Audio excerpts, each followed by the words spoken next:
Aaron Ramsdale only came here to eat fish and chips and celebrate in Ruben Neves' face, and he's all out of fish and chips. This is the Arsenal Vision post-match podcast. My name is Elliot Smith. You can block me on Twitter, Yankee Gunner. That's right. I don't know if you saw the picture.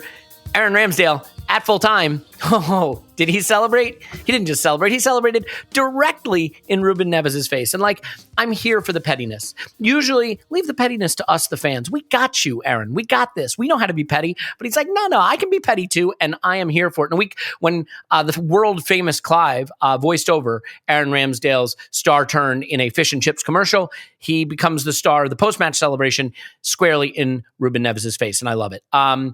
We're going to do something a little different today because I just feel like it's such an exciting game. What I want to do, it won't be the whole pod, maybe like the first 45 or 50 minutes. We're all going to take turns analyzing the 538's odds of us finishing top four. So that'll be like the first 45 minutes. I'm kidding.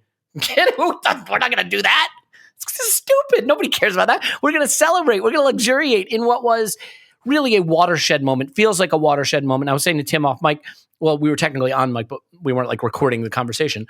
Maybe like the NSA was recording the conversation. Anyway, just that this felt like Welbeck against Leicester. Now we know that did not have the ending we would have liked from a season standpoint. So we will have to see if it has a different outcome in terms of the goals we want to achieve this season. And just before I introduce everyone and get started, I said this on live stream yesterday. I am not educated or informed enough to say anything about the crisis in Ukraine that will add to the discussion from like a geopolitical standpoint. So I won't do that. I mean, obviously, if you want, there's plenty of people who are incredibly well informed who can provide you the information you need. But I can say that my heart, my thoughts, my sympathies are with people who are suffering, who are displaced, who are in harm's way, and certainly just wish for the safety and security of everybody, always everybody globally, but certainly during this crisis. So that's really all I can say on that topic. And with that having been said, I will say hello to Paul. You can find him on Twitter at Paz in My Pants. Hello, Paz. Woohoo! And Clive, you can find him on Twitter at ClivePFC. Hello, Clive. Hello.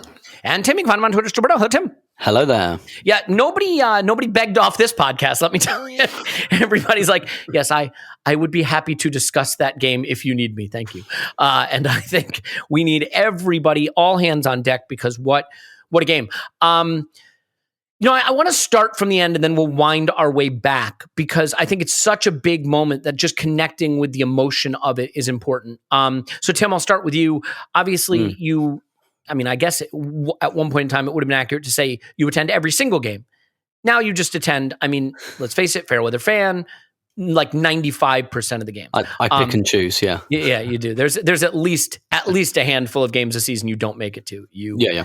Absolute disgrace. But I'm curious how this ranks for you in terms of sort of Emirates moments. And this is me from afar, when I think of Emirates moments that live in the memory, there's Arshavin against Barcelona, which was sort of the first christening of the Emirates Stadium, it felt like, in terms of big moments. There's the Welbeck winner, there's your fairy tale, and then there's this one, the Wolves time-wasting, get what you pay for moment. I'm curious sort of how this ranks and just the atmosphere, which I felt was fantastic throughout the game. There was real support behind the team, which isn't always the case when you go down early at home. And it was just a special night at the Emirates. So I'm curious what you felt like in terms of the atmosphere and where this ranked. Yeah, in terms of where it ranks, I wasn't at the Spurs game earlier this season, so absolutely the best game I've been to this season, certainly for atmosphere. And in terms of atmosphere and the result, yeah, it's kind of up there with that Leicester game, but obviously the Leicester game meant less because of what followed after it. What follows after this will be quite interesting. I thought it was really interesting that Arteta said afterwards, I prefer to win this game like this than 3-0 because we're building something here. And I think he recognised that there's a real high. This is a real high winning this game. One of the things I was reflecting on last night, actually I was listening to the instant reaction on my way home and I was thinking, Arsenal have won their last two home games 2-1, but how different were those 2-1s really? And in terms of the atmosphere, I think you're absolutely right. I think we could see that the team was on it. At half time, I was thinking, I think Arsenal are playing well. And I was thinking we might not get anything out of this because Wolves are so good defensively, but I can see the intensity in the team. I can see the intent And there were a few times where things just didn't come off. And I was just thinking, just keep doing this. Keep doing this, even if it's a draw, because it's Wolves. They don't tend to concede 2 goals.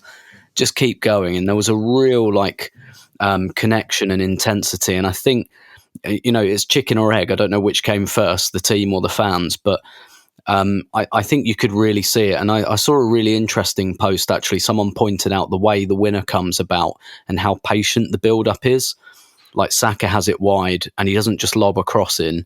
He comes in field and he shoots, and then it goes back out to the other wing. And Odegaard and Pepe work the chance. I can't remember who it was, but the tweeter was saying, this is a team that believes in the process. Basically, it's the 95th minute. They've been banging on the door for 80 odd minutes now, and they're still doing the things that the coach would ask them to do. I think it actually starts from deep even earlier, doesn't it? I mean, it goes all the way back to Gabriel. Yeah. Yep. Mm-hmm. Yeah, exactly. And that's that's at the teeth end of the game, 95th minute. And I think what you're seeing is I think we've known for a long time the players are pretty bought in with Arteta and what's going on. And I think you can, and the fans have been bought in with the team.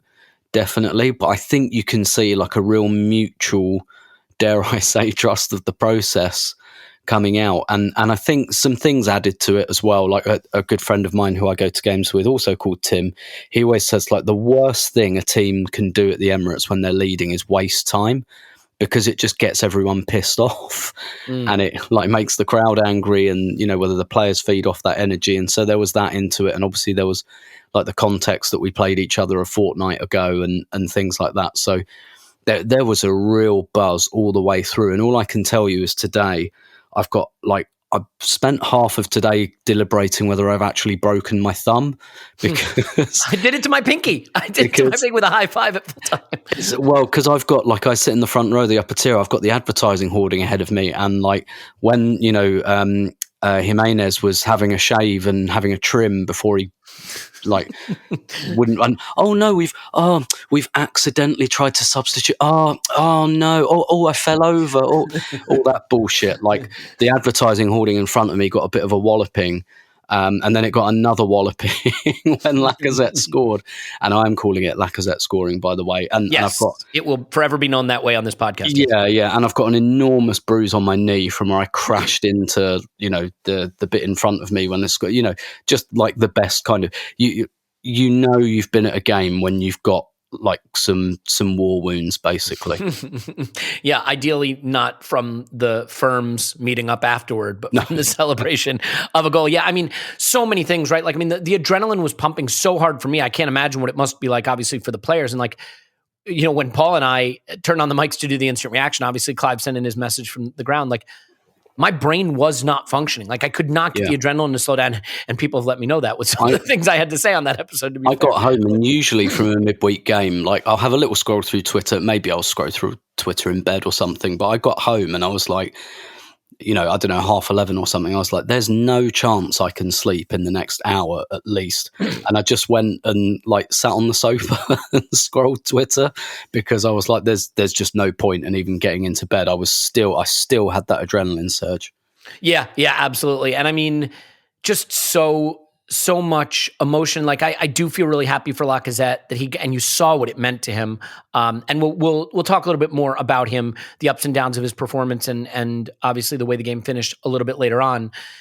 I think it's interesting because one of the debates that happens a lot, and by the way, I have to say, right at full time, I was can we play tomorrow? Can we play right away? But I think we've actually caught a break that we don't play for 9 days or so. Because you look at Spurs, for example, hilariously, and laugh at them. They beat City, and then they have to turn around a few days later and go to Burnley, and that's the trap game. And I do think that sometimes the emotion of something like this can mess with your brain and prevent you from really doing the block and tackle stuff you need to in the next game. But we have enough time now to come down from it. So I actually think that can be a help. I do love the time-wasting discourse because it totally paid off for us at the Molineux, and it totally backfired for them at the Emirates. But Clive, in terms of the atmosphere and things like this, I do think that there's something happening with the football we're playing that plays into this, because there's always this debate. Is it the job of the team to get the fans behind them, or the job of the fans to just, get the team up? And there were numerous times during the game where we saw Martinelli trying to G up the crowd and the players trying to get the crowd fired up, but also the way we're playing now, the possession, the slick passing, the number of shots, the amount of times we're pushing them back. It's so easy to get behind the way we're playing that even down a goal, I think it was easy for the crowd to stay engaged. If this was 6 months ago and, we're trying to play back to front, we've got 45% possession and, we wind up with 7 shots at full time, that can be a hard sort of soporific slog to get behind. But the intensity of the way we play now, I think connects with the fans too. So that really helps. And I wonder if obviously you and I were at the Palace game earlier this season when we got the Lacazette equalizer versus this game. And in that game, Clive, the crowd started to get restless because there were long swaths of the game where we just ceded possession and ceded the impetus to them. And that the opposite was the case tonight. So I'm curious how you sort of compare and contrast and how exhilarating it was to be there and how much the way we're playing maybe feeds into that exhilaration. Yeah, it's a people thing. I have to say this. It's all about building relationships, right? So to do that, if you value the people in the crowd, in the club, the players, then you got to make sure, number one, you do things properly. You have the right people committed to your process, right? That's number one thing the club has got to do. If they can put the right people in front of us, the crowd, we sense it. So you get some form of connectivity's back. Fans are not stupid, and the club has worked that out, right? So they know when a player's committed, and then they invest. If they invest, the atmosphere changes, the connection changes. You get patience, you get time, you get an environment to build, you get an environment to grow, and your old ways of looking at the team they need to be pushed to one side because you're being presented something different. There was a ferocity to that game which really stood out to me, and I've been quite a lot this year. No shock, right? Why have I gone quite a lot this year? Because it's good. It's really good, and everyone is invested, and it feels different. It's felt different from the first pre-season game I've been to. I've been talking about it. You've been saying that. Yeah. I've been saying from the first pre-season game, there's another world out there, and it's not all online. It's in that crowd. It's in the surrounding areas. It's in all the pubs, and it's in all the food shops, all the fish and chip shops. It's everywhere. People are investing, and they're trying to give it some patience. So my experience of any sort of change cycle, one of the things you do, you've got to work out who's committed. That's the key thing. And that transmits itself. Now, in the ground last night, for me, and obviously everyone's got a personal experience, I felt there was a tension in the first half. Now, was it just me? Because I was worried about Wolves. But I felt there was a tension. I didn't see that tension manifest itself into negative energy to the team. But there's a few, a bit like that. It's a bit like that. But it was all from a good place because they wanted it to be better. They wanted us to recover from the mistake that we made. And so I did feel a tension. I did feel players were overhitting simple passes or underhitting passes. But it was all well-intentioned. Do you see what I mean, Elliot? I can't describe the difference between somebody who's just not good enough versus somebody who's absolutely trying to do the right thing and they just overhit it. Do you see what I mean? And that's the difference. But then you look around and people laugh, and Arteta said this, and he speaks about body language and not criticising your players and making sure you give your players encouragement, and as teammates give your players encouragement. When I'm watching this team play, I'm not seeing anyone having a go at each other. I'm not seeing any of that. I'm seeing a team that's absolutely unified. If they're unified, well, who the hell are us fans not to be unified with them? Do you know what I mean? Yeah. It's really changing. And this is why people need to understand what he's doing. I don't think people do. I honestly don't think they do. He's really developing something here that we can be proud of. And whether you like a substitution or you like a certain player, it's immaterial because the direction of travel is only going one way. And it could, by the way, margins are fine. I've just seen a Pedro Neto shot online, which hit Gabriel's knee and went past the post. I mean, he's a brilliant player. We got a goal kick for that too. And we got a goal kick. If that goes in the bottom corner, this today feels different, right? But again, you could say Gabriel got his distances just right and did a great block and got it round the post. That's how small the margins are. The margins against Man City didn't go for us. The margins went for us in this game. The harder you work, the luckier you get. And very simple. I am so pleased with what we're seeing. But more importantly, I'm so pleased that everyone else is so pleased, if that makes sense. Because in that ground last night, was amazing. It was absolutely amazing. I sat in club level and they were singing in there. They were singing in the bars. I tell you, I've rarely seen so many happy faces at that ground. Rarely seen so many. And I'm not over-egging it. And I still feel it today, how many hours later. And I don't want to change it. I've been walking around singing Lacazette song in my head all day, and I don't want it to disappear. It's been a fantastic day as an Arsenal fan. It has. And I mean, this is the thing that is easy to forget. And I think Andrew said this on the Arscast, that too often there is this internecine warfare within the Arsenal community, but it's driven by the challenges the club has been going through. And what's been created recently, and I think the refereeing debacles have helped with this, is an us against them mentality, which sure does beat an us against us mentality. And you see it with the fans a little bit more. You also see it within the team.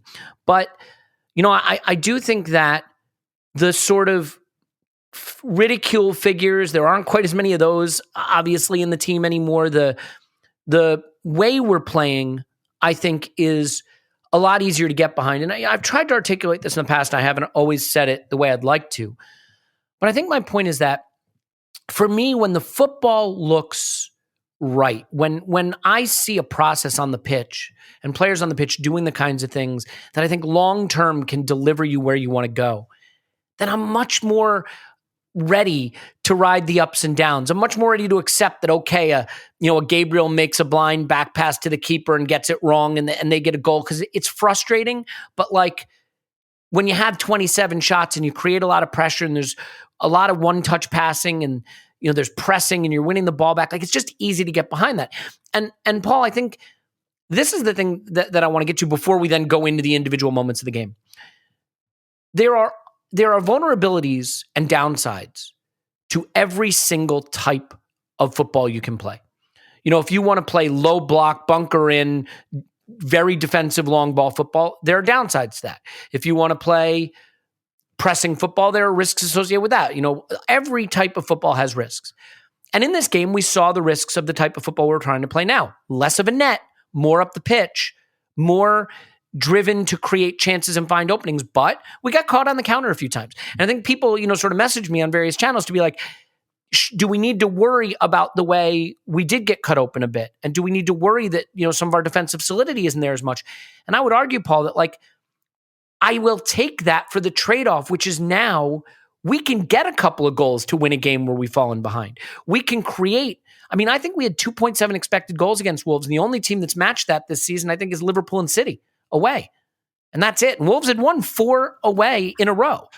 I think they had the second best defensive record in the league. So do you see my point that like we may have to tolerate just a few more cracks in the armor defensively, but it comes at the what we lose in defense comes in favor of this football now that I think can deliver us a much more dominant approach and a lot more goal scoring opportunity.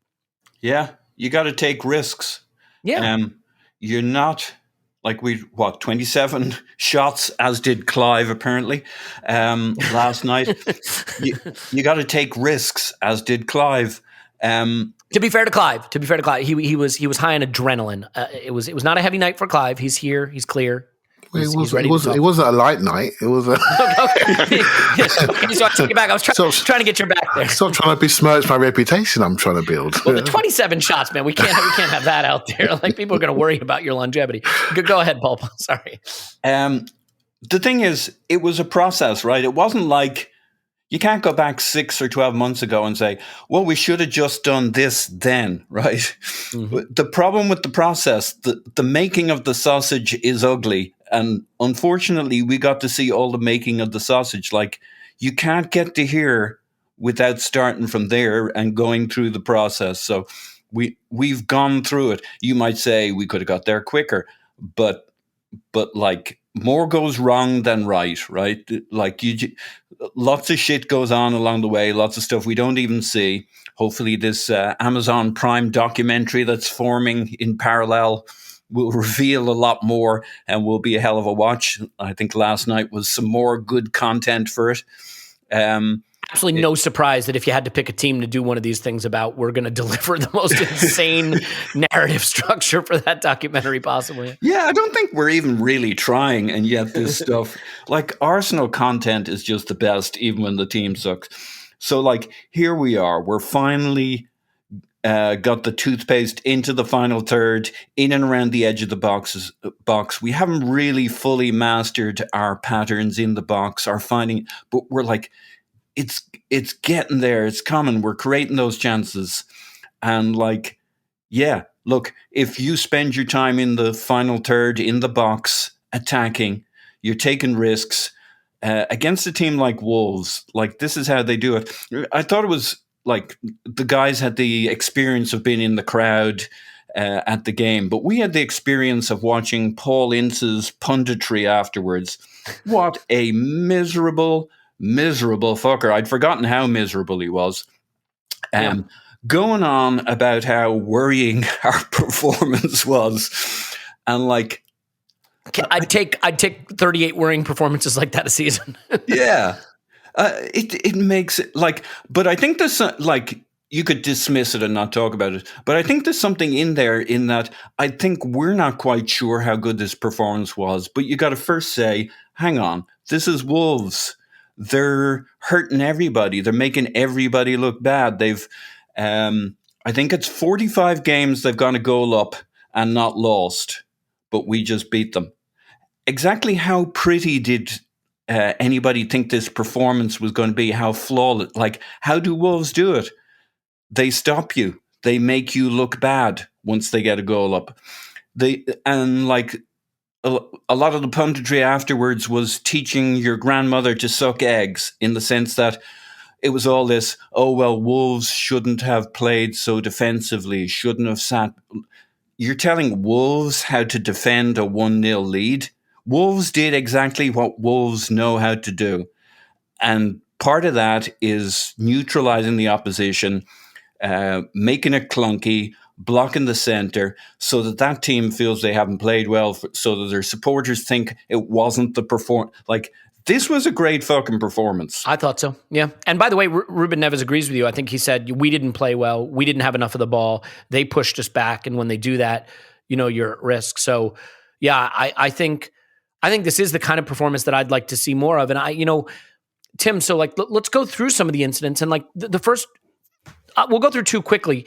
The first one is just the early penalty shout. And like, again, nothing gives me more pleasure than not having to talk about refereeing. And to be fair, we got away with some. I mean, Ben White had a hilariously cynical trip. That was great.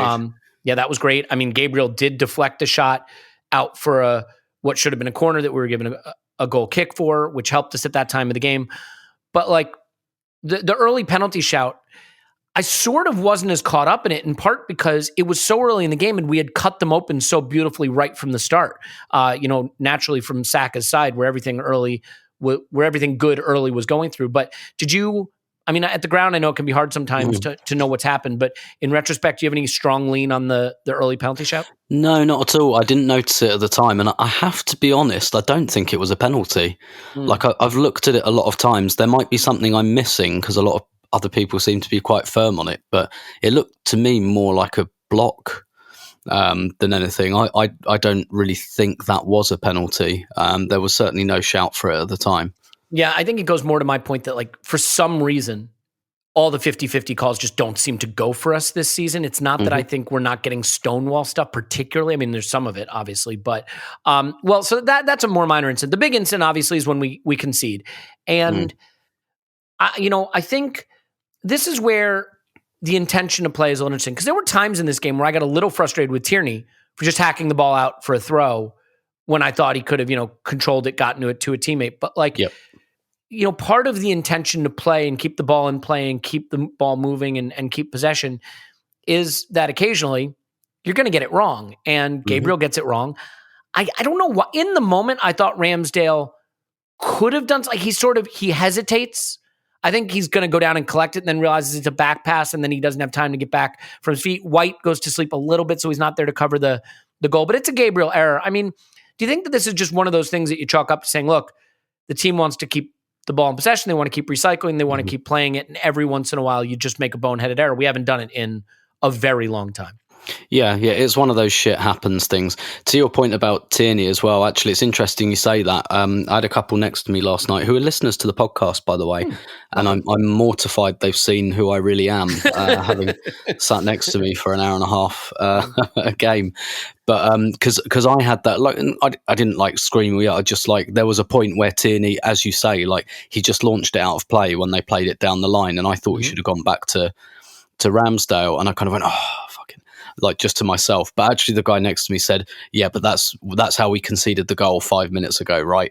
Yeah. Gabriel on his wrong foot, basically, which is exactly the situation Tierney was in. So I kind of thought, yeah, actually, good point, fair enough. Like there's a bit of trauma there, better safe than sorry. But ultimately, I think it was just a confluence of things. I think you're right.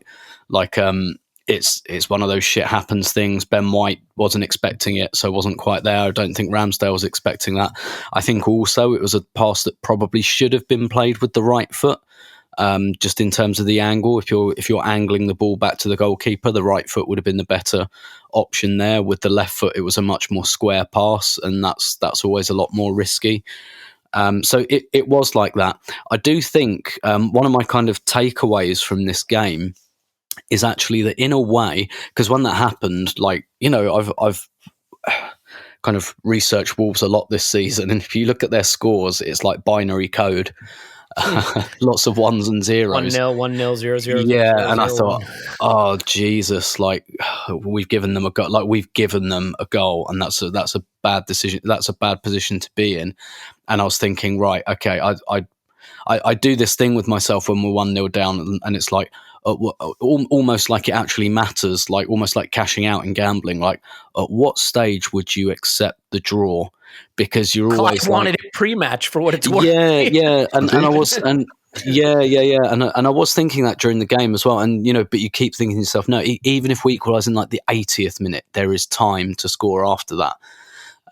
But I think what the goal did for us in a weird way, the Wolves goal that is, it set a very definite pattern for the game, and I think this team has kind of thrived in that situation recently, where you think about Anfield, where we go 10 men with half an hour gone and we've got 60 minutes of defending at Anfield, and it's like, right, that's the assignment. We're taking off Eddie Nketiah, we're putting Rob Holding on, and fuck it, we're defending the penalty area. Last half an hour at the Molineux, same deal.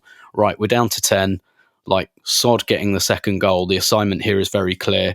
On comes Rob Holding, who's like carved out a niche for himself for when Arsenal go down to 10 men, which happens a lot. But this time it was, right, okay, like now the pattern of the game is really set and we have to go on to them. And I think also as the game progressed, like Wolves had chances, right, on the counter-attack, but I think in the last 30 minutes, they basically surrendered as an attacking force. And what happened was that the assignment for Arsenal became very, very clear. And so you see some of those substitutions. The fact that we literally played without a right back for the last 15 minutes, like not even a makeshift right back, like there was just nobody there. Wasn't one. Yeah. Mm-hmm. It was just like sometimes it was Ben White, sometimes it was Gabriel, but that was right below me. And that space was just empty. That was like a very un-Arteta. And almost produced a disaster, because when Pepe gets sort of roasted down the sideline, that produced a very dangerous opportunity. Yeah, and at that exact moment, Arteta called for Tavares, and I think Tavares was going to come on at right back, but then Tierney went down, and so he brought him on at left. But I think because he called for him the second that happened, I thought, right, he's going to bring Tavares on at right back. So I think in a way it kind of helped us, because, which is easy to say now, but had it been 0-0 on 60, 65 minutes, I think you've got more to worry about on the counter from Wolves. Whereas with them holding a 1-0 lead, it was almost like, yeah, we can play without a right back pretty much at the moment. Like, we can take that risk. We couldn't take that risk at 0-0, I don't think. So in many ways, again, hindsight, glorious, etc. In many ways, I think it helped, and particularly for it to happen that early, it just edged the game in a particular direction, which I think that clarity actually really worked for us after the goal. Yeah, but I've seen so many games where Arsenal have fallen behind and just sort of been held at bay. And, sort of like a lot of passing around the horseshoe or a lot of passing, between the center backs and the full backs. And I definitely didn't get that sense in this game. No. Clive, I just wanted to, make one final point. I know Paul said on the instant reaction, I thought it was a really good point that Arsenal are playing for 90 minutes now. And I think that's absolutely right. Like, I think even a few months ago, it would have been, well, let's wait till half time to sort it out. Like, we'd have thrown away the half, but we didn't. We were back on it. And like, with 5 minutes to go till half time, I was thinking, I think we deserve an equaliser here. And I think that's important. I think the message at halftime of this game would have been very similar to the one at the halftime of Brentford, which is if you keep playing like this, you'll get what you deserve for it. Mm-hmm. You know what I mean? And the games kind of remind me of one another. Clive, one other incident that I want to touch on, and maybe it comes to the system a little bit. After they get their goal, there is a pretty scary moment with the Raul Jimenez shot that he drags wide. And it was the first time I've sort of seen the flaws in the new 4-3-3-ish type system, because Xhaka gets bypassed. He gets run beyond and can't recover that space. And they sort of pick a pocket in our midfield that isn't covered, and they get between the center backs. Gabriel's a little bit at sea. And I think it's the first time we're not having the double pivot shape really exposed a weakness in terms of the way we can be counterattacked on. And to be fair, it didn't happen again in the game, really, not through that central space. And a lot of times I think what we do is we keep one of the fullbacks now, either Tierney when we're attacking up the right or Cedric when we're attacking up the left, back in or more of a line of three shielding. And we hadn't recovered that shape in time for this move. But I'm wondering if you think like that's just the one thing to keep an eye on with this new shape, the way we have to protect those counterattacks through central spaces, because the way they went right by Xhaka and then into the pocket of space past Partey and between the center backs was worryingly easy. On that one occasion, maybe. I think it was Wang who had the shot where it just passed the post. And no, wasn't it Jimenez from top of the box? Am I out of my mind? What I'm thinking about is Wang. Anyway, the one I'm thinking you're right. It was Jimenez. Go ahead. To give you a bit of context, like nobody has anybody. We have enough players back. It's just we don't have the guy passing from deep. We don't have Jimenez. We don't have the runner. Come back to the microphone, Paul. It'll help. Yeah, everybody's between a player. I think we're rattled at that point. It's just after the goal.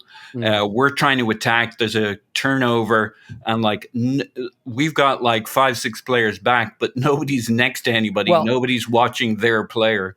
Regardless of that, I guess, Clive, the point I wanted to ask is more system-oriented, which is like the trade-offs of this new balance of where we're putting Xhaka and Odegaard versus Partey. Is that sort of the next thing to keep an eye on? Because now teams are getting a lot of video, footage of they can watch how we're setting up and how they might try to exploit that space. I think when evolution of tactics, right, in game is the key thing. And think about on and off the ball. So, off the ball, we sometimes end up in a 4-4-2. So if we have time to get into shape, we go 4-4-2 off the ball, and on the ball we're looking more like a 4-3-3 at the moment. Sometimes we go into a 6-4-2-3-1. I don't get hung up on it, mate. If I'm honest with you, the most important thing is you evolve and you buy players who can evolve with you, right? So if you look at Wolves in this game, in the first game they played Trincao as one of the wingers. He was a bit light. We smashed him about a bit. This time they played Wang, who I thought was excellent. He was more powerful. He pinned our players back a bit more. That means they could literally say, well, Arsenal don't play much in centre midfield, so we're going to push them back and we're going to go into those wide areas and we're going to pin them so they can't overload and get their pods going in the wide areas. I thought Wolves evolved their tactics superbly and they caught us out. We had a look, we kept going, we kept our intensity high, we kept pushing forward, we were a little bit tense, as I said earlier on, but the ferocity and the absolute raw desire to get a goal. I agree with Tim massively. I thought we scored before halftime. It was there for us, right? So, and then we evolved the tactics again, and Arteta deserves a big clap for it, right? Going, taking a defender off, put another forward on, put a forward next to Lacazette who was blowing out of his arse. How many formations we play in this one game? So when people say systems, no, bollocks, mate. It's just about finding the solutions. That's what it's about. Finding solutions that the other coach has offered you and maybe taking a risk and a gamble. We have to go man on man at the back for long periods and say, right, how much do you want this? Do you want it? Are you prepared to let us? Because we're going one-on-one. I'll tell you what, they didn't want it for long. They went further and further and further back. We pushed them back, controlled the territory, and ended up controlling the result. I mean, that is a wonderful game of football where the tactics and the problems that you faced during the game had to be solved from the sidelines and solved by the players. There were players in that game who I felt sacrificed themselves significantly, even though they were put into positions that don't suit them. And number one for me was Granit Xhaka in that game. Yeah, I agree with that. I thought he put himself into areas where he looked like a hod carrier. But he knows the team needed him to do it. So rather than stand off and play the game that you want to play, no, I need to do this. I need to get myself around here. I need to push up. I need to push up and push them back. I need to take positions that allow me to get marked. And even though when the ball comes to me, I've gone completely dark, I've got no picture, that's not really my game. I'm normally facing the other direction. I'm pinging the ball left and right. And when I see that, and I'm watching this, I'm there nodding, going, yeah, you'll do for me. I don't care whether you got concrete in your boots on occasion when I want you to fade the pass, because you are bought in and invested, right? So problem solving and tactics. I know people all think, oh, we're 4-3-3 now. And I watched the highlights of Dortmund versus Rangers last night. Rangers is one of my other favourite teams. And I watched Jude Bellingham with hearts in my eyes. I watched him and thought, oh my goodness, if you could play in this team, my life would be sorted. In that game scenario where we're pushing teams back and we got a left eight that can do a bit, travel, carry, shoot, 1-2, arrive in the box and slot it, he's perfect. But not every game's going to be like that, right? So this is what people got to realise. We need people that can mould into a 6, into an 8, into different roles for the different game scenarios that we're going to need to play on and off the ball. So I didn't see any weaknesses in the system. I just saw a team that was desperate to overcome their opponent, desperate to not allow Wolves to be celebrating in our dressing rooms and playing their music loud and singing their songs, because we'd given it to them a couple of weeks previously. And some of the structures that we saw were thrown out the window for the desire to get the result. And I really enjoyed it. Yeah, the thing I would say too about the Shaq thing, it's funny because I was critical of him in the instant reaction. Not critical per se, but I think it's because I see what we're doing on the right-hand side with Odegaard and, the runs outside of the fullback and the underlapping and overlapping runs and the 1-2s with Saka and the dropping into pockets of space and just the way he pulls all the strings. And Xhaka obviously cannot do some of the stuff the left 8 needs to be doing. There's just some things. I mean, there was one moment where we won the ball back up the pitch, which he did a number of times, and the ball comes to Xhaka and Martinelli's in behind and he just smashes the through ball out in a touch. With plenty of space to play it into. And you're right. He doesn't have all the pictures. He doesn't have all the passes for the left 8. The little dagger ball in behind the center back and the fullback's not there. But one thing that I saw him do, which is interesting, first of all, engine, right? The fact that with the last 10 or 15 minutes to go, he looked stronger than he did in the first 15 minutes. He never faded. But also, I saw him start to step around a man or get the ball out of his feet quicker. And he is evolving a little bit to do it. And so I see the way that the team can evolve maybe beyond him in that role, because it doesn't really suit him. But his engine, his ability to, really be fully at his best late in the game when we needed him, and just a little bit more elusiveness in his game was good to see. So, Clive, I guess it's one of those things that you can recognize, sort of like Lacazette, who we'll come on to, obviously, that there's an evolution beyond. There's a future without them, and still be praiseworthy for the performance he put in. Yeah, there's a future without them, and I don't know how I'm going to find a better way to articulate this, but evolution of tactics is really important. Much like everyone watched Spurs play last weekend, and Burnley just said, "Yeah, we'll sort you out next game." The evolution of how you play is the key, and I know you're starting to see something that we like, but I'm not invested in it because it could change again, and I want it to change again because I don't want us to be stopped. And players that are flexible, that are maybe hybrid players that understand the game, different parts of the pitch, different zones, interior, exterior, is what we want to be buying.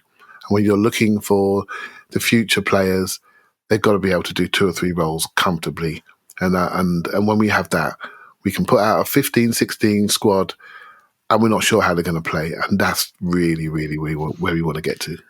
Yeah, well said. I think it's also the point, right, that like there are players in this team that we are learning about, and there are players in this team we've known for a long time. And so some of our opinions on some of those players may be a bit sclerotic, right? Because or calcified because they've been around a while. And we maybe need to be open-minded to learning, and I need to be open-minded about learning a bit more about who they are. But Paul, to me, the way good teams thrive, and I've heard this described before by other coaches and by other sort of tactical analysts who know a lot more about the game than me. Imagine that there are people like that. That one of the things you want to do when you're a great team is have your best players tasked with huge responsibility. Load them up with big responsibility to solve problems for you. And it creates openings for everybody else. And the player that I think more than anyone else maybe is being given that job right now is Thomas Partey.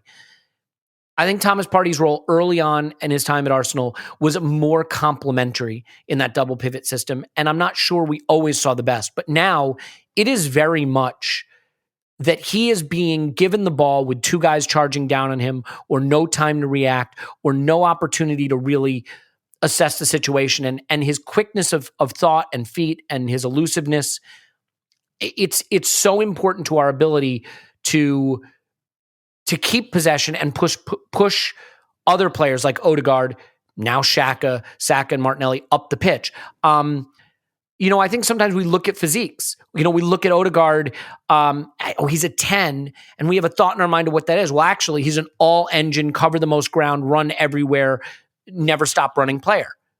Thomas Partey, you see the physique, and you think power, you think enforcer, but there's a Santi Cazorla in there. And I think the way we are giving him so much responsibility right now, he's thriving with it, and it feels like that's been crucial to unlocking the more front-footed game that we have now. Yeah, I think that's spot on.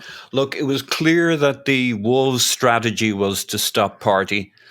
And so they get their goal, and we've got about 3, 4, 5 minutes where we look kind of rattled, and you're looking for somebody to take over the game for us. And Partey steps up, starts dancing through their players, spinning, getting the ball off, setting us up the pitch. But they're still marking him. So his partnership with Ben White is key, because every now and then he'll lay it back to Ben White, who'll chip it over the top to Saka. So those two in particular, I think, stepped up. But Partey was immense. I mean, at the end of the day, he can do it all. He's got the passing, the vision, he's got the calm, he's got the physicalities when he needs to lean into that. And his partnerships, he used White in some ways. He used Odegaard. He used Lacazette up the middle to get us central access. He had his partner in crime, Xhaka, as his outball to the other side.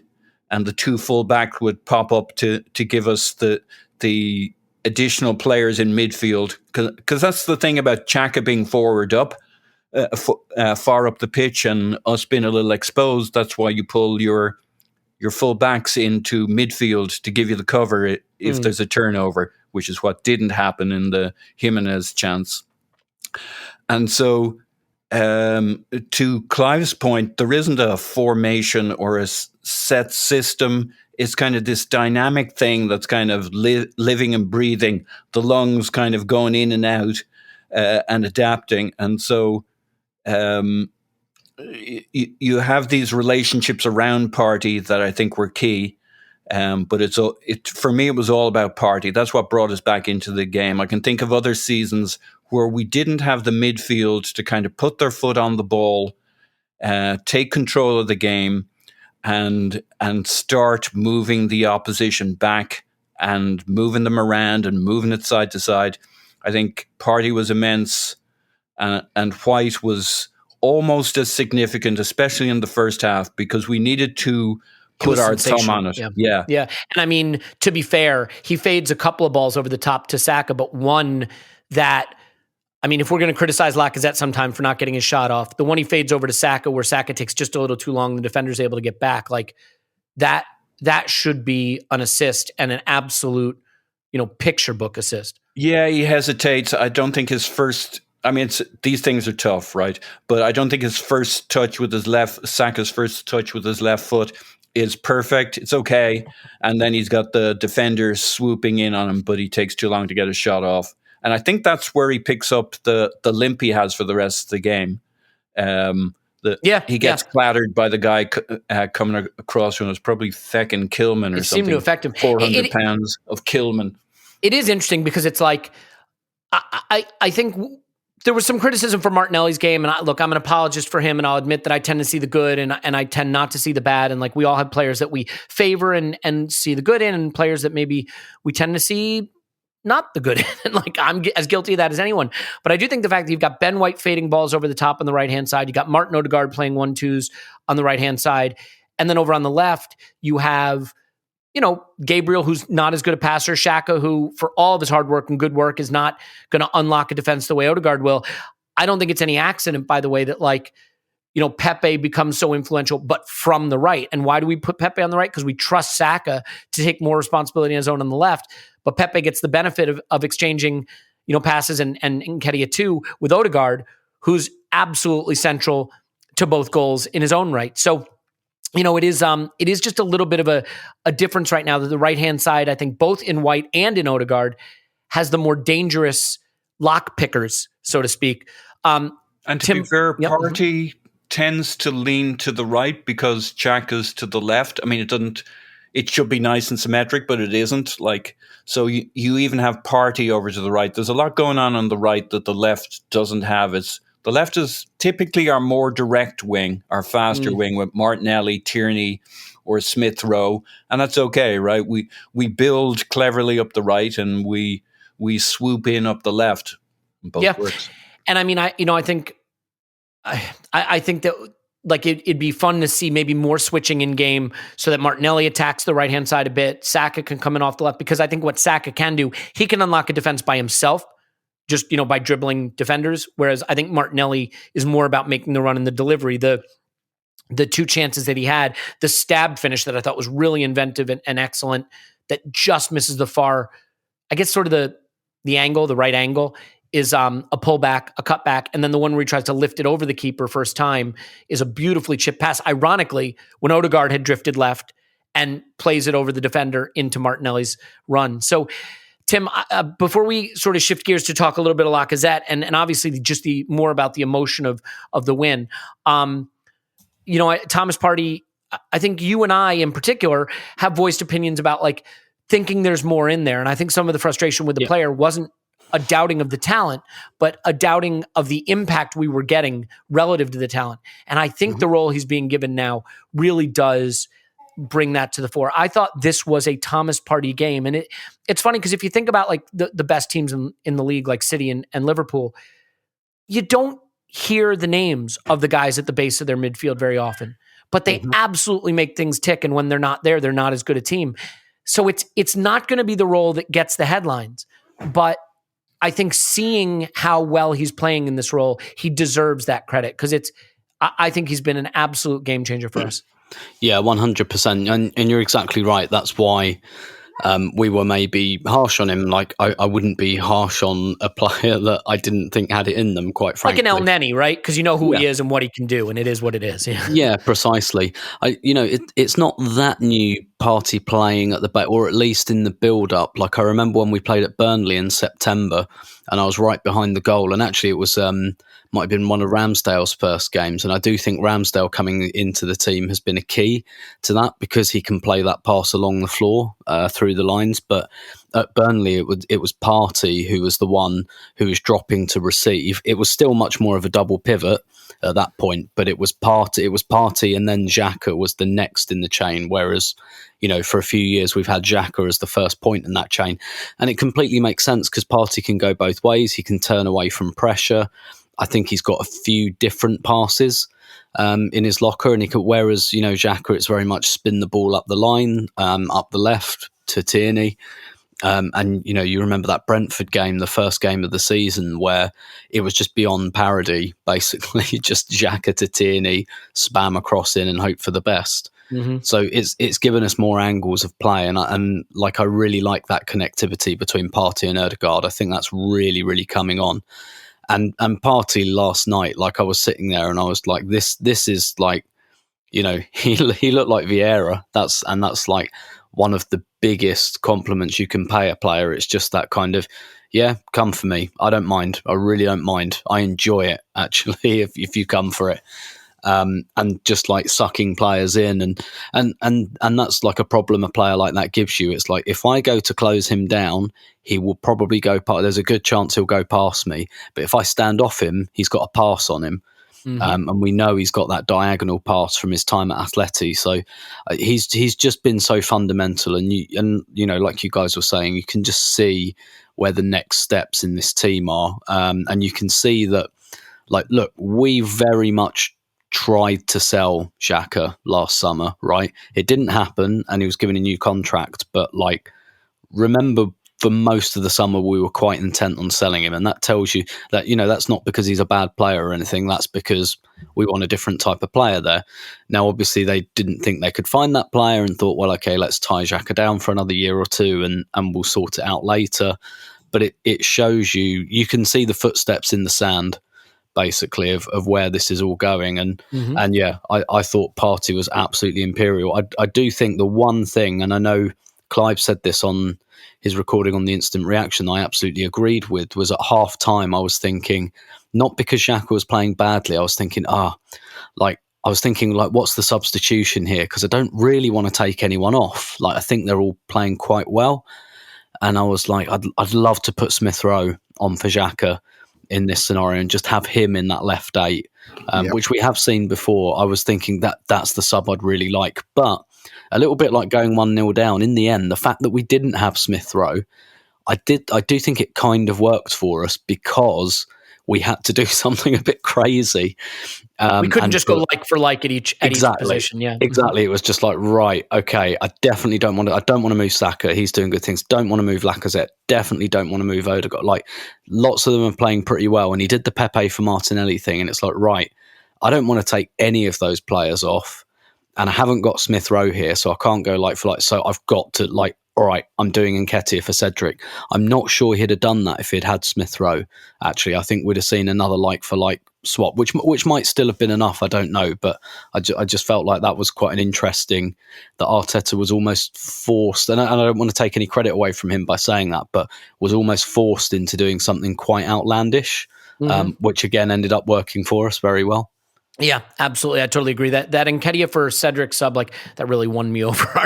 Arteta really got me with that one, because like, I didn't feel like it was a night for likes, you know, and we went like for like with the first one. I understand why we did it, but that substitution changed the game, and Nketiah deserves big credit, by the way, because it was a performance that we don't equalize, let alone win the game without him. I do want to come on to the question of Lacazette's performance, because I think there's so much meat on that bone, and I feel so good for him. But like, I think since that's a big one, we need to take a deep breath. It gives me a chance to just remind you that when your business is starting its championship run, nothing matters more than finding and hiring the best team. We may have the best team, but if you don't, Indeed is there to give you the power to build a dynasty by hiring more of the best players faster. If you're hiring, you need Indeed, because Indeed is the hiring partner where you can attract, interview, and hire all in one place.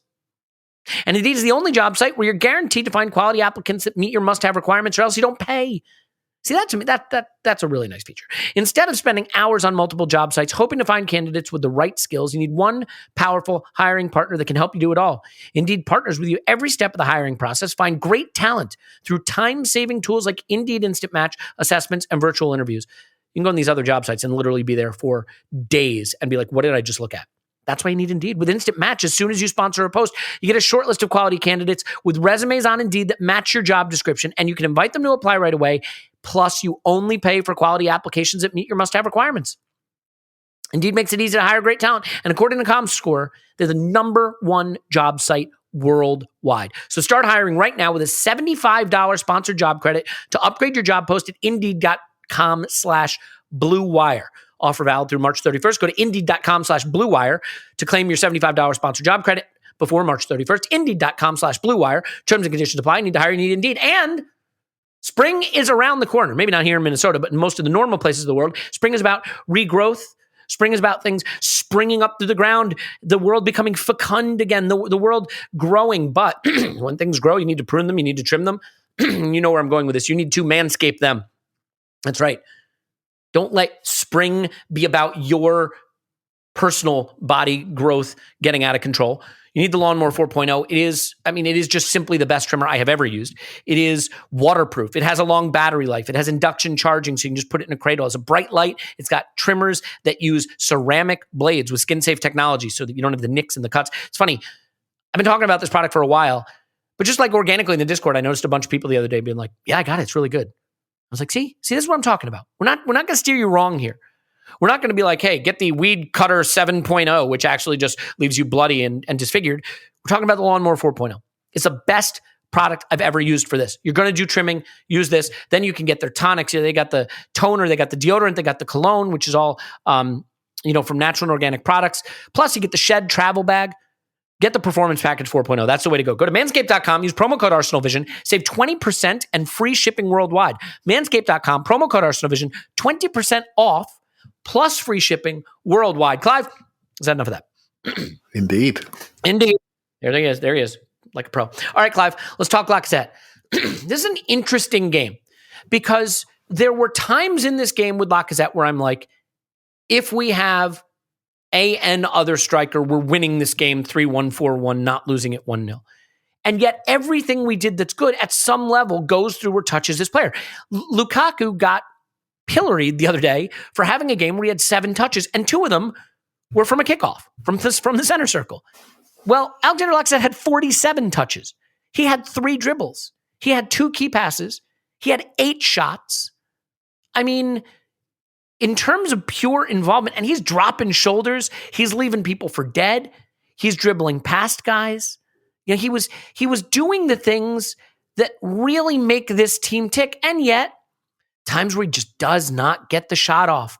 There was one where he could have laid it back to Odegaard, and instead he tries to turn and spin, and he fires it, high, wide, and not so handsome. Like, it is the case that I think sometimes we want perfection with the final ball. And this team still has too many dangerous moves that don't result in really clear quality chances. That's the next step. And I think there were times in this game, Clive, where Lacazette was at fault for those moves not turning into great chances because the pass wasn't quite right or the shot didn't quite get off. But when I look at a guy who finishes with, let's call it a goal, a really nice snapshot, by the way, from the right half space top of the 6-yard box that's well saved, that has 47 touches, that has 3 dribbles, that has 2 key passes. Like, it's hard for me to say he wasn't crucial to what we did right. So how do you balance those things? Because I think we can see the ways that there's some things not happening for him, but I think it's also hard to say he's not part of what's working as well. Yeah, it's a critical part. And and I've got this, and I'm afraid enough, I've just picked up Scott's stats on Lacazette, and I thought, crikey, I didn't realise he had that many shots. he needs to pull that trick. And what it tells me is that we were progressing the ball nicely, and everything went to him, and it just didn't quite work out. His touches were off behind him. He turned the wrong way. And, like you always do when you're watching, you make substitutions in your mind. And so I had the same Smith Rowe conversation myself that Tim had. I'm thinking, we need Smith Rowe in that left 8. We can get away with it today because they've dropped off. So you have that conversation. You look to the bench and think, crikey, there's nothing there today for that role. What he do? What's he going to do? Centre forward, oh my God, if we had a centre forward, we're in, we've got him. And we just can't quite get the shot off. We can't quite run past people. We go on our left foot, the shot's weak. We go on our right foot, it's well saved. And I'm thinking, it's not going to work out. I've got Burnley in my head, it's not going to work out. Then he runs back to the left back position, makes a tackle, rat-a-tats out of there. I'm thinking, well, not many of our centre forwards going to do that sort of work. And this is the other side of the game, right? It's the intangible side of the game. When you see someone doing those things, what does it do for the other players? What does it do for the crowd? What does it do for the atmosphere? What does it do for the players' lungs? Do they start working harder? Yes, they do. When their captain's doing all that stuff, I may think he's got leaden boots, but I don't give a monkeys. He's out there fighting for us all. And that's what he did. And he just led by examples. There's different ways of leading. and there's different ways of leading the line, and he's got his way. And now we've got more devastation in wide areas. He can almost be himself. And he's walked into a room of the youngest team in the league, and I can be the elder statesman, doing those intangible, ugly pieces of work. Man, I want a centre forward that can flash through and score, and we can have a nice, easy day, and I can go out. But we haven't got that at the moment. We've got this. And he's giving everything he's got. And I've sort of put him and Xhaka in the same sort of mould. They're both giving everything they've got, but we know there's another step, and but like I say, this game is all about transfer windows, and the window's shut. And so how can we maximise this player's abilities and energy? How can we surround him? I thought it was very smart from Arteta to bring on Eddie late in the game rather than take him off and give him something else around him. So you've maximised him, you've enabled him by putting on somebody else to do some of the running and distract around him. I thought that was very clever. And there's not much more to say, is there? I think he'll leave. If someone said to me, do you want to sign a contract? What I want him to do is find a youth truck. That's all, really, and be 27 again, because the team is ready for him now, whereas the team before was far more about he can only play with Aubameyang, we don't play two forwards, and we want a lot more from that centre forward. In this sort of structure, we underpin him with better players, we've got better distributors on the back, and we've got wide players who are younger, sharper, and committed, right, and want to run beyond and stretch. It all starts in the back line. There's a reason why Thomas Partey is playing better. He's got two better centre-backs behind him that can pass. So if you block him off, Ben White takes over, Gabriel takes over, and then if they go and mark them, he gets it off them and go forward.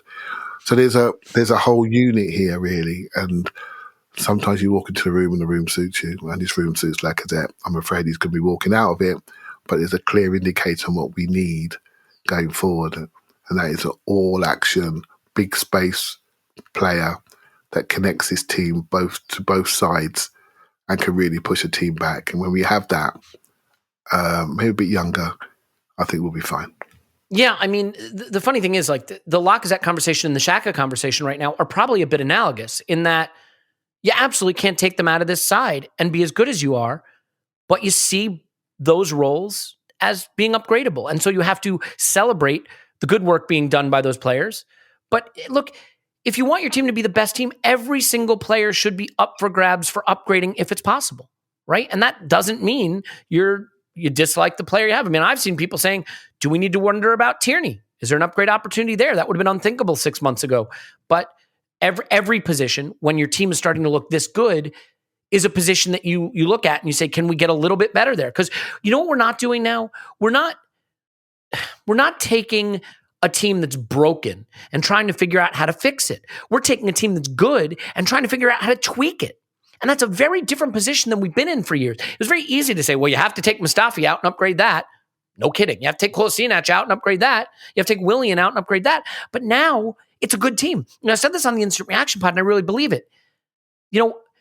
I don't have to do what I had to do 6 months ago, which is squint to see how the team could be good. The team just is good. Now it's about getting to that next level where you're competing for the really big things. You don't have to squint to see it anymore. Clive? Yeah, I just want to say one thing. There was a good interview on Amazon, which I watched when I got in last night because I didn't sleep, where Arteta spoke about why he didn't get a signing in January. And he sort of said, I want the best people, the best players to be in this club and take us to the next level. And I think that's really important. And I think we all wanted certain signings in January to sort of take us over the line.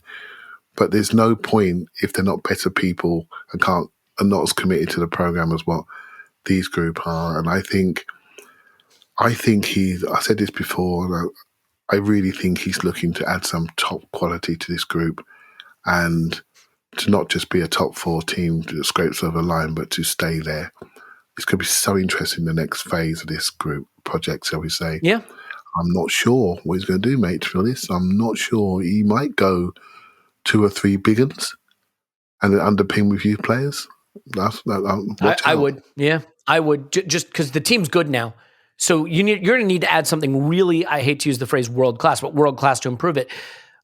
Just on the statistical point that you said about Scott posting them, like, look, you can focus on the things the guy didn't get right, but 8 shots, 2 on target, 2 in prime, 1 expected goal, 0.99 expected goals, 2 key passes, 0.11 expected assists, 13 progressive passes received, 5 passes in the box received, 13 touches in the box. Remember, Lukaku had 7 in a game, 2 were from kickoff. He had 47 total, 18 deep touches, and 1.21 XG chain. I can see the places he had mistakes, but you can't say that's not an impactful game. And Paul, the thing that I want to say also is just that, like, sometimes it's easy to root for players, and like, he was close friends with Aubameyang. He probably doesn't have a future at Arsenal. You could see how it could have gone wrong. The manager falls out with his best friend. The best friend gets run out of town. He's out of contract in the summer. It's a project of young kids, and maybe he switches off a bit. Instead, he's wearing the captain's armband, playing 90 minutes till he basically can't move, celebrating the winner like he's just won the World Cup. The thing that makes it easy for me to root for Lacazette, even if I want an upgrade there, is that, you know, he's not getting to stand in the box and convert 3, tap-ins a game. There's a move where Odegaard, so there's a back to front move, Paul, that's making the rounds. The videos make the rounds on social media. And what makes it so pretty and why people love it is Odegaard does this beautiful dummy from a cross-field pass to start us going up the pitch. But the move starts with really nice 1-2 build-up play in our left defensive corner flag. Mm-hmm. And who's doing the 1-2 play and dropping a shoulder and walking, getting past a guy to start it? Is it Alexander Lacazette? Yeah, exactly. So, I mean, easy to root for. And the emotion of that final goal, seeing what it meant to him, like, I can't help it. I'm in. You know what I mean? He's got me. I'm in. Yeah. Look, he does that on 65 minutes. He does that on 85 minutes. There were a lot of concerns about Lacazette in terms of fitness, but the fact that we play him every game, every week, he's this was a 96 and a half minute long game. He went for all 96 and a half minutes. He was down into our left fullback corner on multiple occasions. The guy's got his fitness levels right back up to probably the fittest he's ever been at Arsenal. He's putting it all out there. I always had this challenge in recent weeks when, we struggled in January, and our immediate reaction is, oh, we're not scoring goals, change the striker. No, don't change the fucking striker. He's the guy that makes it all work when we play well. And the reason we weren't playing well was because we didn't have a midfield, not because we didn't have a striker. We get our goals from wide, like many other top clubs do at the moment. Leave Lacazette alone till the summer. He's not our problem. The only other issue we have in terms of a striker is our bench, because it doesn't matter how good your striker is, you need somebody coming on at 70 minutes, you need options, you need other ways of playing. So we're still scratching our heads a little bit on that one, but that's the other big part of the what happened last night. It was our bench that changed things, and we didn't take Lacazette off. It was players that came in and supplemented with Lacazette. Eddie, Pepe, who came on and were difference makers, but Lacazette was still in the middle, flopping and throwing himself around and working the ref and doing it. He's a big personality. And then you see the celebrations at the end of his goal from him, what the relief for him and what it meant. But the team, just he's kind of an emotional central point in a way nobody else kind of can be.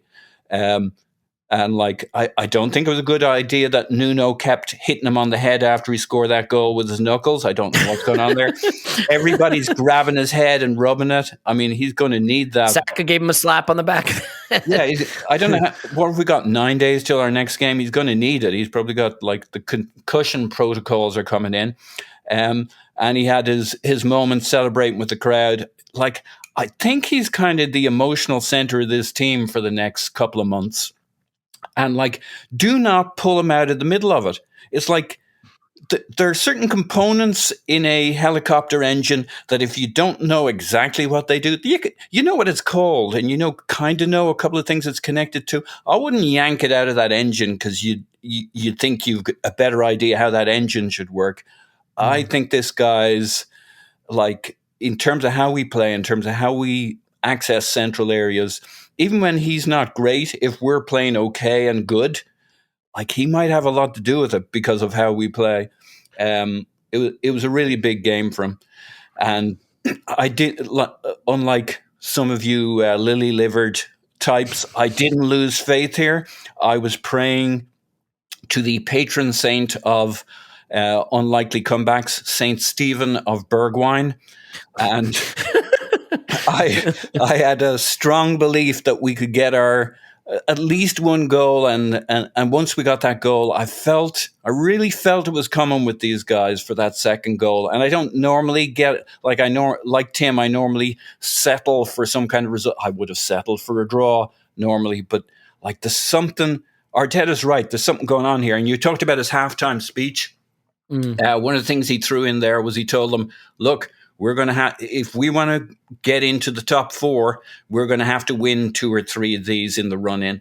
And like they knew what the job was, and they took risks. To your point, right? But you're going to have to, and the risks play in your advantage because that's what pulled Wolves out of position. Them going for us the few times they did.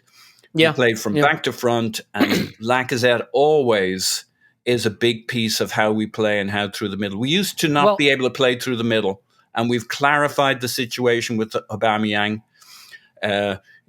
We certainly have. He's no longer with the club, and we know how we're playing through the middle, and it's Lacazette, and don't fucking change it. Don't change it. And here's the thing, right? The ultimate measure of whether it's working is if it's working for the team, not for the individual. Yep. And this is the point, right? Like, I think all of us agree that Lacazette is a potential opportunity to upgrade. The irony is I see some analogies, or I think it's decently relatable to what Olivier Giroud was in a sense, because Giroud was critical to our buildup at times when, Ozil and Alexis were exchanging passes with one another and he would wall pass it. And what were the criticisms? A little slow of foot, like to back flick rather than getting his shot off in the box. But I think we came to appreciate later how he facilitated things. Here's something to consider. I think January broke our brains a little bit because of the cup ties. But if you look at the league going back to the 11th of December, 9 games, it's 7 wins, 1 draw, and the loss to City, which was utter bullshit. Over that time, we are averaging over 2 expected goals per 90, 2.07. That's closing in on Manchester City level, okay? So if we are scoring freely and averaging a lot of good threatening play and winning, it's kind of hard to say the striker isn't good enough. I mean, so, I struggle because I'm not trying to pretend that the flaws aren't there. They are. We saw them in this game. But the overall contribution is such that the team is working. And Tim, the other player who I think, is critical in that and who I think has really been transformed is Martin Odegaard. Like, it really requires you to keep an open mind with players because sometimes they're not the thing you think. And I said this in the instant reaction. I think Mesut Ozil broke our brain in a way because we see that kind of player and we think, oh, Odegaard's that kind of player, right? Expensively acquired from Madrid, number 10, playmaker, flighty kind of player. Well, no. I mean, this guy covers more ground than anybody. I think he covered like 12K, 12 kilometers in this game. I think he's covered more ground than any player we have in the team this season. He has a tremendous engine, but he can just drip that extra bit of quality on the ball. And like Saka is thriving with him. That relationship looks absolutely brilliant. He drifts over to the left to play in Martinelli that one time, but like he will win the ball back. He will dive into a challenge. He will go to ground to take the ball away or to stop a counterattack. And the power in his game has surprised me. The quality you knew was there, but he's not drifting out of games anymore. You never, ever fail to notice him now. Yeah, absolutely. I've been a fan for a while. I really wanted us to sign him in the summer. I really liked what I saw last season. I just thought that there's more here. There's more to work with. We all know about the talent of the player. We all heard of him when he was 15, 16. And, Madrid was probably never going to be the environment to really realise that. And I just had a good feeling about him and Arsenal as a fit. And I liked what he was doing earlier in the season as well. Even when he got I say dropped for a couple of games. I mean, we changed the system, and it was like Lacazette really playing that role, but doing it very differently. It was much more back to goal role.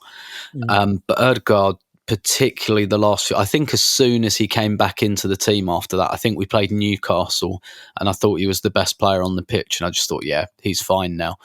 and he's just gotten better and better. And even in games like in December, like when we lost to Everton and Man United, I thought he was our best player in those games as well. Like he's like, the team has come up to this level in the last few. I think he's been at that level for a little while, and he's going up another level now.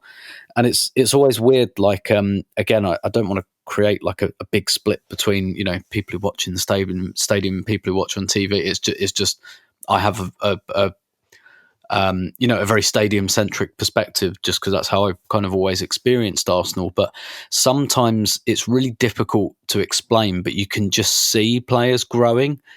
Like you just see them close down space more. And, you know, players who just, particularly last night in a game like where you go 1-0 down against Wolves, you just see those players sometimes who just go in that little bit harder, who just run that little bit faster, who just cover that little bit more ground, who just really, really want and demand the ball.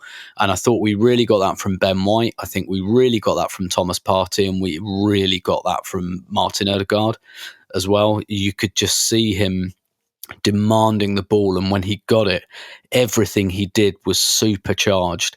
Like there was a point, I can't remember if it was just before the equaliser, but he like throws a double step over in the centre circle. It's not because he's trying to be fancy. It's just his legs were just pumping at about 100 miles an hour. You could see the adrenaline going through him, but like it was harnessed. It was controlled. You probably have a good seat to see that from, Tim, don't you? I don't like to talk about it, to be honest. But you've never mentioned it before, so if you want to bring it up now, we'd be happy to listen. Where is your seat, Tim? I mean, I sit in the East Upper on the halfway line in the front row, so you know, nice. It's a good vantage point. Can we get a camera angle from that too? Because I would love to see the whole pitch sometime. It's essentially exactly where the camera would be were it on my side of the pitch. But anyway, if it had gotten as good a spot as you. Exactly, I picked first. That was the thing. But yeah, like you can just see sometimes a player who's just like, no, I'm, you know, that old phrase like grabbing a game by the scruff of the neck. And Odegaard, he did that last night. I think he's done that the last few games, in truth. And I felt a little bit bad because I had to go at him on Twitter for not shooting and passing on his right foot opportune moments. And I think I was absolutely right in that criticism, by the way. But I thought it was, yeah. I'm not backing down on that one. But I thought he was brilliant against Brentford. I really did. That bugbear aside, and I thought he was when I think back at the end of this season to what were like the best individual performances I saw this season, I think Odegaard will come up several times. Yeah, I mean, I just love the player. I'm so glad we have him. It looks like absolute highway robbery that we got him. But what I love is he looks so suited to the Premier League. He's got that Kevin De Bruyne thing about him where he can drip quality on the ball, but if you need running power, he has that too. So good for him. Clive, we got to talk about the subs though. I mean, there's such an important part of this night, and it was always going to be the case that Nicola Pepe was going to have to influence our run-in. He is too talented to just be forgotten. And Mikel Arteta, to his credit, has been talking him up recently, been saying he looked different, and he's been repaid because he's given him, a goal that I don't know any other player at Arsenal scores necessarily. And the thing about Pepe is like, you stick him out on the wing at the edge of the box and give him the ball, and it slows the game down a lot. He holds it, he looks, he feints, he shakes, he shimmies, he looks, and then he gives it back to the fullback. But like, you put him in the box under pressure, and the instincts that he has are extraordinary. I said this before, I think he is our most talented player. Now, the problem for him is the delta between when you see the big talent moments from him and his worst moments is really wide. And that's not great in football because you don't want to have to worry, am I going to see the worst or the best? Saka, I think, is our best player in terms of consistent excellence. But we saw in that moment of brilliance that Pepe can do something that maybe no one else in the team can do. And I think, look, he gets roasted down the right-hand flank to nearly give the game away late. But like, I just think these are two cameos he's had now where he's looked really good and clearly made a case for being a very, very important part of the team down the stretch, even if it's just off the bench. Yeah, I often talk about roles, and Lacazette's found his role. And we can now talk about him in the context of this role and this group and this team and where he plays and how he plays. Pepe, for me, I think he's one of those players that does things which are uncoachable, and he does things which really need to be coached, right? Desperately. Like when he made that defensive run, we were out of position badly. Ben White was out of position, and all Pepe had to do was just get back goal side. You're quick enough, and just delay him so Ben White could get back into shape. What does he do? He gets back next to him and dives in. And then gets roasted. And Ben White's thinking, oh my God, what are you doing? I just need you to slow him down a bit so I get back to help you out. That's just like enthusiasm. And by the way, I'm not a right wing back, and I'm now caught in a position that I know you sort of smile to yourself and think, oh man, I can fix that easy with a quick chat. And next time, just delay him and shoulder barge him out and give away a foul and get a booking, because you never get booked. It's not drama. But it's just a mistake, right? So, but then when you see him in the box and you see the tension around our finishing and shot selection and pass selection in the last third, then it comes to him. I ask you the question, how did you feel? You felt all right, didn't you? Exhilarated. You felt all right because he's just flexible. He turns round. He turns the right way at the right moment. Strikes through the ball. Doesn't kick the case off the ball. Clips it into the net. See that keeper nice and early. So you haven't got a chance to set yourself and see what I'm doing, because I'm not sure what I'm doing. If I open my body out too much, you know where I'm going. If I clip it early, you have to make a save quick, and I beat you. And that's it. Where he's really got better, we said last week, he's moving the ball quicker. He's got a good combination player there. And what I really liked was his secondary movement to get closer to the box. And that's the key for him. So if I'm anywhere near him, I'm saying to him, do your stuff. When you're in lane 5, get it a bit quick and move the next ball. We want you near the box. Get it, be our positional guy, wide on the touchline. But when you get it done, keep it, move it, combine, and then go again. And then if you're getting it on the run, you're getting it into the areas where we know we haven't got nothing to tell you, because we can't coach you around the box, because what you do there is God-given. Then I heard something on Twitter the other day about, don't run away from your gift. Run towards it. We're all good at something. Run towards your gift. Speak for yourself. Yeah? And don't run away from it. Run towards it. And his gift is around the box. His heart rate drops. His ability to see things clearly and finish under pressure is top level. Don't run away from it. And coaches, by the way, make sure he gets to the areas that you need him to be to benefit you. You know, and so talent-wise, I agree with you. There's not an issue there. That's where I think Odegaard is top talent, by the way. Not an issue there. Or was it Saka? I'm not too sure. I change every week. Was it Ben White? Oh, shit. So, like, this is the good stuff, right? This is the good stuff. But I know what you mean by talent. He's got to the eye, he looks super, super talented in one-on-ones. But the issue has been engagement for me. Engagement in the moment. So can I bring up a point about that? Because I know, look, sometimes I fixate on the weirdest stuff and you guys are like, what are you talking about? But like, so this is where I need Tim's memory. Olivier Giroud scores the scorpion goal. Remember that? Yeah. And the next game, I think, we're playing we're playing Bournemouth. We're behind. I didn't remember that.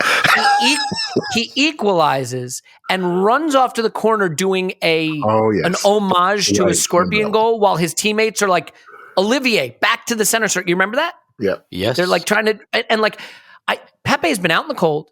He hasn't had much of an influence. He hasn't been able to really be part of the group. He comes on and he scores an absolutely sensational goal of the highest quality in a critical moment to equalize in front of the home fans. And what does he do? He grabs the ball and runs straight to the center circle. And maybe, again, Clive, maybe I'm focusing on one of these things where you're like, you're going on about nothing. But like that, we think of Pepe as this luxury player and everything's nice. But like in that moment, I said, you know what? He gets it. He gets it. Let's go win this game, you know? That's a really good point. I wouldn't have mentioned it, so I'm glad you did. I think it does send a message. And at that moment in time, my feeling was just relief. But obviously the players they were somewhere else. They were saying, we got these. We can beat them. Do you know what I mean? And by doing that, he transmitted that absolutely massively. So, and Tim just reminded me, by the way, too, he just had a baby yesterday. And Arteta said, hey, you know, you don't have to be here. And Pepe texted him. Tim's messaging me this right now, though, to be fair. I had spotted earlier. Texted him at 3 a.m. to say he wanted to be in the squad. And he comes out and he does that. You know what? I didn't know that. That's actually fantastic. So it's back to where we started. This is all about people. It's all about, are you committed to this? And he's now got the people who are committed. We may not have got 28 people in the squad anymore, so many people that we can't even name them, and they're picking up wages and buying houses in different parts of the world. We haven't got that anymore to make us feel comfortable. What we have got is a group of players that some are perfect and some are imperfect, but they're all on board. You can't fool the punter. I always say it, you can't fool the punter. Either get on the boat or get out. And that's the way it has to be, right? It has to be that way, because that's the least as fans that we can expect, that people are committed to the cause like we are. And you can't fool the punter at this point. Why is the Emirates so behind the team, even losing at home to Wolves? Why was it so energized? They see the improvement. We see the improvement. We're not watching a team with 40% possession repel attacks to get 5 shots to try to chase a game. We're seeing a team produce the highest expected goals total against Wolves this season. The team with the second best defensive record in the league, 27 shots. You can't fool the punter. And the punters see that this team is good. This team is good. And, everybody stayed to the end to see it. Everybody was engaged. Tim, I think there was a game recently. Maybe it was the Wolves game where Wolves fans were leaving before full time or something. Right. Yeah, I just put in the chat there that I posted a photo at full time yesterday, and I just looked at it, and I just can't see any empty seats. I can't tell you how rare that is for a midweek home game. And yeah, Clive's just reminded, and this is something you and I, Elliot, talked about before we started recording, the singing afterwards. Like, it took ages to get to the station, which was fine because people were stopping and like singing outside, and I can't remember the last time that happened. Yeah, it's brilliant to see. Well, Paul, I think I don't want to lose him in this, and that's Eddie Nketiah. I'll raise my hand. I've been critical of him. I thought his performance against Burnley wasn't good, and I thought his performance at Wolves away was really disheartening because it didn't seem like he was fighting for the cause in the way everyone else was. And you can get yourself in trouble with soft factor analysis like that because it can wind up looking silly the very next game. And sure enough, Nketiah is a crucial part of this. He gets the assist to Pepe, even though I think maybe he's trying to pull it back to Lacazette. It's a little behind Pepe, I'm not sure, but like, I don't think he gets to the byline in a situation where another player maybe doesn't get to the byline, and then he's involved in the Laka goal as well. I think it's a really good cameo from Nketiah, who's very direct, a lot of hard running, push defenders all the way back to the byline, which inevitably is going to open things up around the penalty spot. So maybe just a really quick, I don't want to over egg it, but I think credit where it's due. Yeah, look, he's a talented player. It hasn't exactly happened for him at Arsenal, but he hasn't always had the setup that maybe he would love to shine. Like, most of his starts and major minutes were playing for us when we had 7 shots in a game or 6, or the ball was going around in a horseshoe but not into the box. So in many ways we haven't seen what Eddie can or can't do.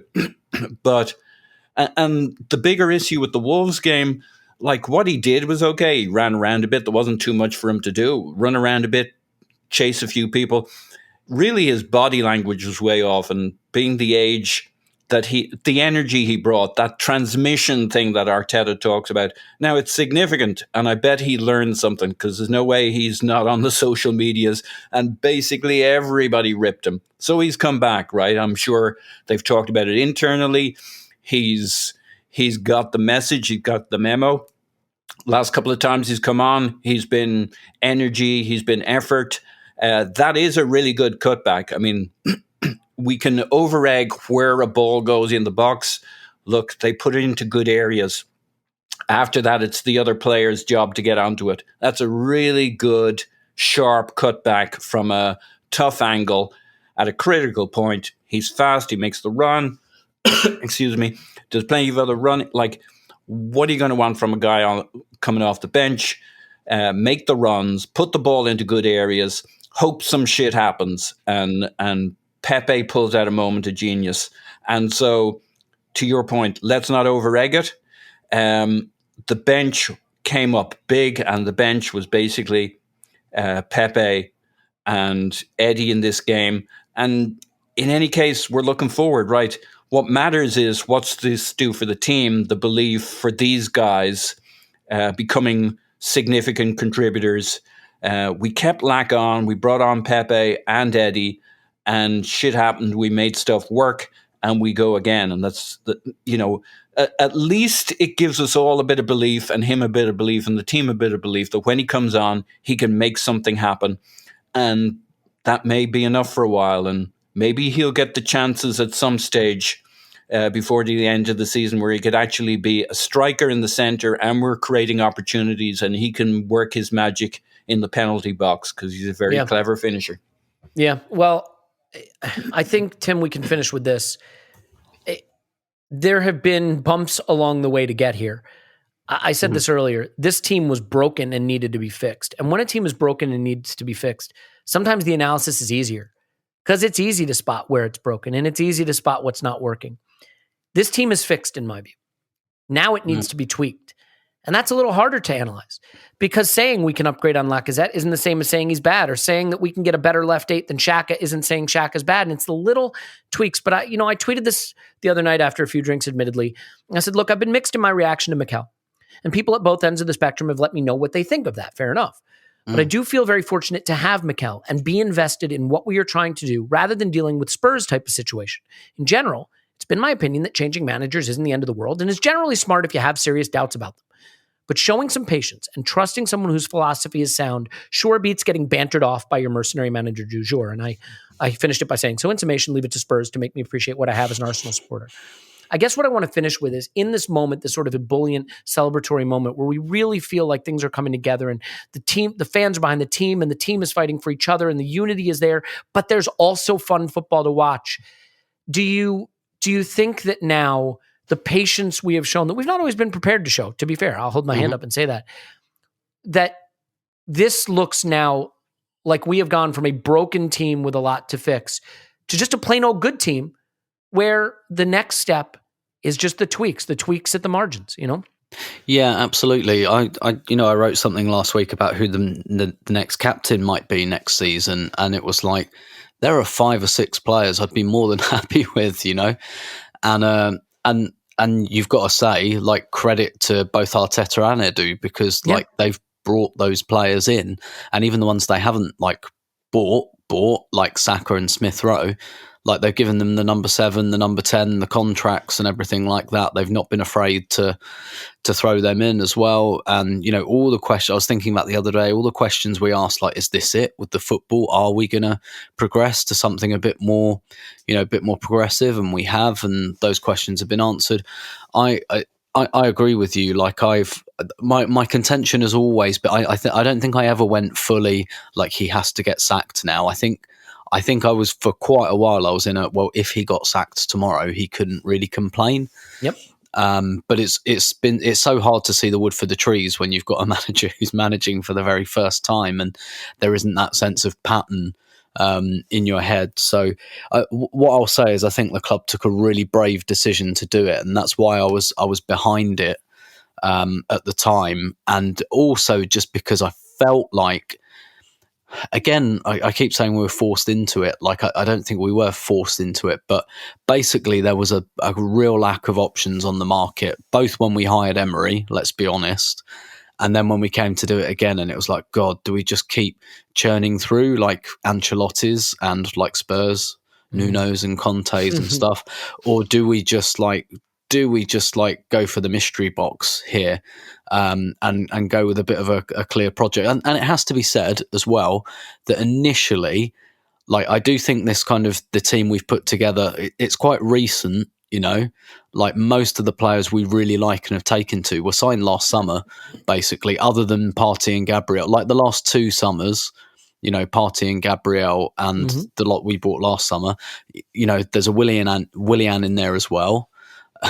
There's an Aubameyang contract we shouldn't have done as well, but it does feel really, really rewarding, and Arsenal had to do that in my view. Whether it was Arteta, I can't honestly say I was always sure, but Arsenal had to do something like that, and I'm watching like Tottenham and Man United now, feeling almost like a bit smug, which I shouldn't, because there's every chance that one or both could still finish above us. But I'm looking at them and thinking, you've got to hit. I hope you don't, but you've got to hit that moment of realization that we hit, when we just went, do you know what? We can't keep bumbling along like this. We've got to do something a bit radical. We've got to rip this up. And I'm looking at that and thinking, you'll get there, because we got there, and it feels like we're really benefiting from it at the moment. Yeah, well said. I think it's also the case that, like, you can just, like, for example, the fact that, like, Cedric is looking good in this team right now, right? It's the point that when everything is broken and a team isn't playing well, that's when you really notice the weak links. And then you get it working and people buy in and the system looks good. And then suddenly the players that you might not have thought of as being very good can suddenly look okay because the whole thing is working. And, you know, I mean, it speaks volumes, by the way. We've gone through this whole podcast. And we haven't said much about Bukayo Saka, right? Who just usual brilliance, 5 shots, 6 key passes, or the other way around, whatever. Like, it's all good. But Paul, you want a final few seconds before we get out of here? Yeah, I mean, we're talking about other clubs, other managers. You bring up Conte, and I think you're being a little harsh on him. As I said on the Instant Reaction podcast, there's no word in Italian for Spursy. He didn't know. So he had no idea. He didn't understand. You can try and explain it, but he'll never understand it. I mean, I don't know where he was for it's the history of the Tottenham comment, but he certainly should have been paying attention. And now he is part of that history, and I, for one, am here for laughing at him. Let's leave it there. We are going to do a both half rewatch of this next week for patrons. We will have a data review of it with Giant Gooner, and then we'll have, obviously, the regular pods and some live streams and stuff. So there'll be something for everybody. The most important thing is that we're all here together. We're all in the boat, on the journey, whatever you want to call it. But you can't fool the punter, as Clive always says. And I think we can see now that there's something special happening. So football can make you look silly. You can lose 3 on the bounce, and suddenly people are bringing up your ebullient tweets or this podcast episode saying, ha, you thought everything was fixed. But like right now, everything sure does look pretty good, and we've got a while to enjoy that. So I hope you do enjoy it. I hope you have a wonderful weekend wherever you are. And again, for those people in harm's way, we certainly wish you safety, health, sanity, well-being, and hopefully a quick resolution. So Paul's on Twitter, Pause My Pants. Thanks, Pause. Woohoo! Clive's on Twitter, Clive PFC. Thanks, Clive. Thank you very much. Tim's on Twitter, Roberto. Thank you, Tim. My pleasure as always. My name is Elliot Smith. You can and should and must block me on Twitter, Yankee Gunner. We love you, and we'll talk to you after Arsenal 10, Watford 0.